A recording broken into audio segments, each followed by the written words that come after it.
ನಮಸ್ಕಾರ ಎಲ್ಲರಿಗೆ. ಬೆಳಗ್ಗೆ ಎದ್ಕೊಳ್ಳಿ ನಾನು 2 ಎಗ್ ವೈಟ್ ಮತ್ತೊಂದು ಫುಲ್ ಎಗ್ಗಿಂದ ಆಮ್ಲೆಟ್ ಮಾಡ್ಕೊಂಡು ತಿಂತೀನಿ. ಇವತ್ತು ನಾ ಹಾಲಿಗೆ ಹೋಗಿದ್ದಿಲ್ಲ, ನಮ್ಮ ತಮ್ಮ ಕಳಿಸಿದ್ದೆ. ಅಂದಲೇ ನಾನು ನಮ್ಮ ದೋಸ್ತ್ ಇಬ್ರು ಸೇರಿ ಕಟಿಂಗ್ ಮಾಡ್ಸಕ್ಕೆ ಹೋಗ್ತೀವಿ. ಮ್ಯಾಟ್ರಿಕ್ಸಿಗೆ ಹೋಗ್ತೀವಿ ರೀ. ಅಲ್ಲಿ ಸುಜಿತ್ ಅನ್ನೋ ಒಬ್ಬ ಅದನ್ ರೀ. ಅವಾಗ ಖಾಯಂ ಮಾಡ್ತಾನೆ, ನನ್ನ ಕಟಿಂಗ್ ಜಬರ್ದಸ್ತ್ ಮಾಡ್ತಾನೆ. ಕಟಿಂಗ್ ಮಾಡಿಸಿಂದ ನಾ ದಾಡಿ ಶೇಪು ಮಾಡಿಸ್ತೀನಿ ರೀ. ದಾಡಿ ಶೇಪು ಜಬರ್ದಸ್ತ್ ಮಾಡ್ತಾನ.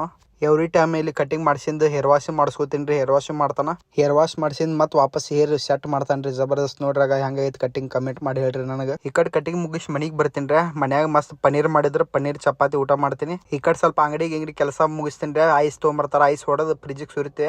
ಈ ಕಡೆ ಒಂದು 2 ತಾಸು ಮಕ್ಕೊಂಡು ಆರಾಮ ಎದ್ದು ಜಿಮ್ಮಿಗೆ ಹೋಗ್ತೀರಿ. ಸ್ವಲ್ಪ ಕಾರ್ಡಿಯೋ ಮಾಡಿ ಈ ಕಡೆ ಸ್ವಲ್ಪ ಸ್ಕಿಪ್ಪಿಂಗ್ ಮಾಡಿ ಜಬರ್ದಸ್ತ್ ಲೆಗ್ ವರ್ಕೌಟ್ ಮಾಡ್ತೀನಿ ರೀ. ಲೆಗ್ ವರ್ಕೌಟ್ ಮಾತ್ರ ಜಬರ್ದಸ್ತ್ ಆಗುತ್ತೆ. 12 ಆಗುತ್ತೆ. 3 ದಿನದ ಹಿಂದೆ ಸ್ವಲ್ಪ ಲೈಟ್ ಆಗಿ ಲೆಗ್ಸ್ ಮಾಡಿದ್ವಿ. ಆದ್ರೂ ಇವತ್ತು ಮತ್ತೆ ಹೆವಿ ಮಾಡ್ತೀವಿ. ಇವತ್ತು ಫುಲ್ ಲೆಗ್ಸ್ ಹೊಡಿತೀವಿ. ನಮಗೆ ಇಷ್ಟು ಲೆಗ್ಸ್ ಹೊಡಿದ್ವಿ ಅಂದ್ರೆ ನಮಗೆ ಸ್ಟೆಪ್ಸ್ ಇಳೋದು ಆಗ್ತದಿಲ್ಲ ಜಿಮ್ ಬಿಟ್ಟು. ಅದಕ್ಕೆ ಇವತ್ತು ಲೆಮನ್ ಟೀ ಕುಡಿಯೋಕೆ ಹೋದ ಪ್ಲಾನ್ ಕ್ಯಾನ್ಸಲ್ ಮಾಡಿದ್ವಿ.